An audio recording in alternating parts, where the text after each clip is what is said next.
ഇന്നത്തെ പ്രൈം സ്റ്റോറിയിലേക്കാണ്. The mother of all deals. India European Union വ്യാപാര കരാർ ഒപ്പിട്ടതിന് ശേഷമുള്ള സംയുക്ത പ്രതികരണത്തിലെ വാക്കുകളാണിത്.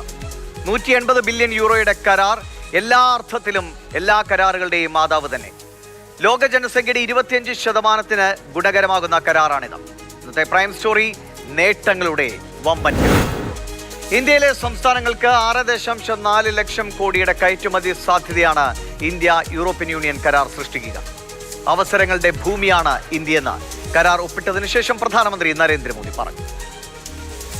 जब विश्व की 2 सबसे बड़ी लोकतांत्रिक शक्तियां अपने संबंधों में एक निर्णायक अध्याय जोड़ रही है, आज भारत ने अपने इतिहास का अब तक का सबसे बड़ा फ्री ट्रेड एग्रीमेंट संपन्न किया है.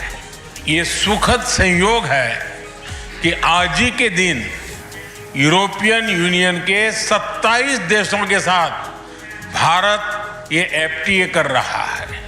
यह सिर्फ ट्रेड एग्रीमेंट नहीं है, यह साझा समृद्धि का नया ब्लूप्रिंट है. ഇന്ത്യ വിജയിച്ചാൽ ലോകം സുസ്ഥിരമാകുമെന്നാണ് യൂറോപ്യൻ യൂണിയൻ കമ്മീഷൻ പ്രസിഡന്റ് ഉർസുലയുടെ വാക്കുകൾ. ലോകത്ത് ഇന്ത്യയുടെ സ്വാധീനം എത്രത്തോളം ശക്തമെന്ന് പ്രകടമാക്കുന്ന പ്രതികരണമാണിത്. കൂടുതൽ തൊഴിലവസരങ്ങൾ ഉണ്ടാകും, സംയുക്ത സൈനിക അഭ്യാസത്തിലേക്ക് കടക്കും, ഭീകരതയ്ക്കെതിരെ യോജിച്ച പോരാട്ടമുണ്ടാകുമെന്നും ഉർസുല വ്യക്തമാക്കുന്നു. It brings together Indian skills, services and scale with Europe's technology, capital and innovation. It will create levels of growth that neither side can achieve alone. And by combining these strengths, we reduce strategic dependencies at a time when trade is increasingly weaponized. European council president Antonio കോസ്റ്റയുടെ പ്രതികരണവും ഏറെ ശ്രദ്ധേയമാണ്. Overseas Indian citizen ആണ് താനെന്നാണ് Antonio Costa കരാർ ഒപ്പുവെച്ചതിനു ശേഷം പ്രതികരണത്തിൽ വ്യക്തമാക്കിയത്. ലിസ്ബണിലെ ഗാന്ധി എന്ന വിശേഷണം കൂടിയുള്ള ആളാണ് Antonio Costa.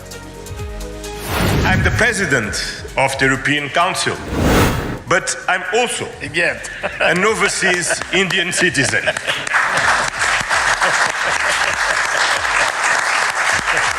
I'm very proud of my roots in Goa, where my father's family came from. And the connection between Europe and India is something personal to me.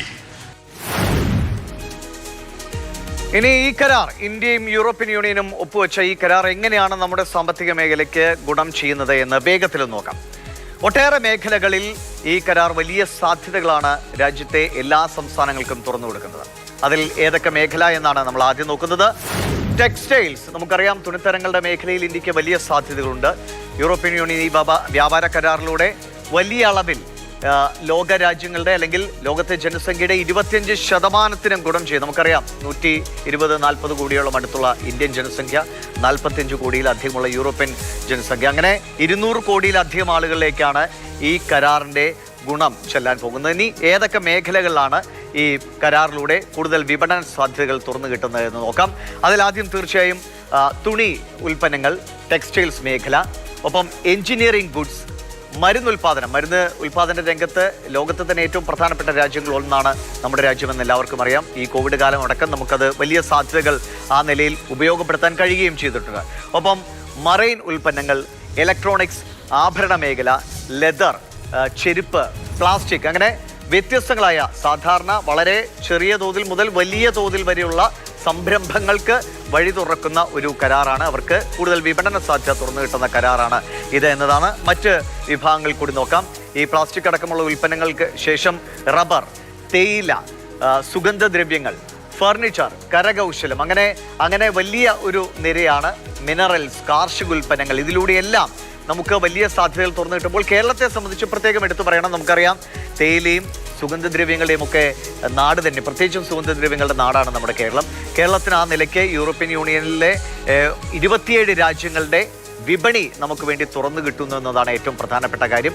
അങ്ങനെ വലിയ അളവിൽ നമ്മുടെ ചെറിയ സംരംഭകർക്കും വലിയ സംരംഭകർക്കും ഒരേപോലെ ഗുണം ചെയ്യുന്ന നിലയിലേക്ക് ഈ വ്യാപാര കരാറിൻ്റെ വരും ദിവസങ്ങളിൽ അതിൻ്റെ മറ്റ് നടപടികൾ കൂടി പൂർത്തിയാകുന്നതോടുകൂടി അങ്ങനെ ഒരു വലിയ വിപണി നമുക്ക് തുറന്നു കിട്ടുകയാണ്.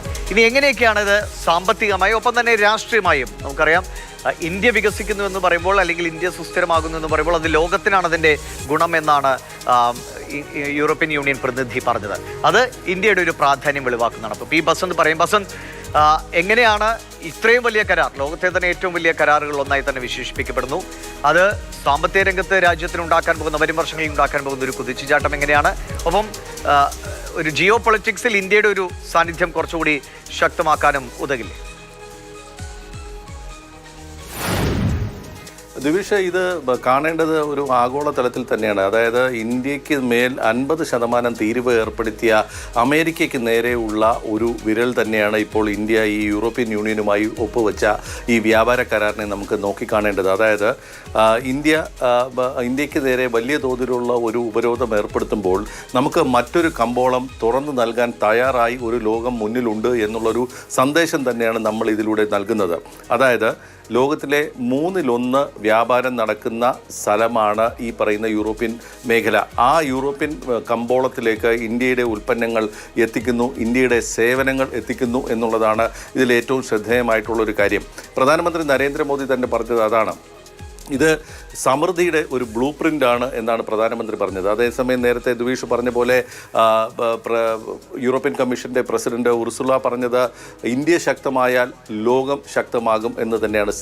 സ്ഥിരതയുള്ള ഒരു ലോകം അവിടെ ഉണ്ടാകുന്നു, മാത്രമല്ല സമ്പന്നതയും അതോടൊപ്പം വരുന്നു എന്നുള്ളത് തന്നെയാണ് അവരുടെ ലക്ഷ്യം. അപ്പോൾ വലിയ തോതിൽ ഉള്ള ഒരു കമ്പോളം ഇന്ത്യക്ക് തുറന്നു കിട്ടുമ്പോൾ അമേരിക്ക ഏർപ്പെടുത്തിയ ഉപരോധത്തെ മറികടക്കാൻ, അല്ലെങ്കിൽ ആ തീരുവയിലൂടെ വന്ന ആ ഒരു തടസ്സത്തെ മറികടക്കാൻ ഇന്ത്യക്ക് കഴിയുന്നു എന്നുള്ളതാണ്. പ്രത്യേകിച്ച് ഈ മത്സ്യോൽപ്പന്നങ്ങൾ എന്നുള്ള ആ ഒരു വിഷയത്തിൽ കേരളം അടക്കമുള്ള സംസ്ഥാനങ്ങൾക്ക് വലിയ നേട്ടമായിരിക്കും ഇതിലൂടെ വരുന്നത് എന്നാണ് ഇപ്പോൾ വാണിജ്യ മന്ത്രാലയം തന്നെ ചൂണ്ടിക്കാട്ടുന്നത്.